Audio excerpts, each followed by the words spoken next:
যারা এসে আপনাদেরকে বিভ্রান্ত করার চেষ্টা করবে, দেখা মাত্র তাদেরকে বলবেন গুপ্ত তোমরা।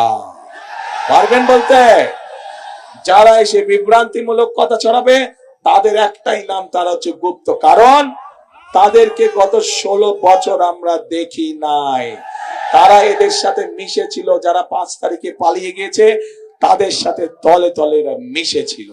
কাজেই সেই স্বাধীনতার সময় থেকে 86 সাল থেকে 96 সাল থেকে সব সময় দেখবেন এরা সব একই সাথে ছিল, এপি তার ওপি। আজ আপনাদের সামনে দাঁড়িয়ে আমি হয়তো প্রতিপক্ষ সম্পর্কে অনেক কথা বলতে পারতাম, আপনারাও হয়তো জোরে জোরে হাততালি দিতেন, কিন্তু তাতে কি আপনাদের কোনো লাভ হতো? লাভ হতো না।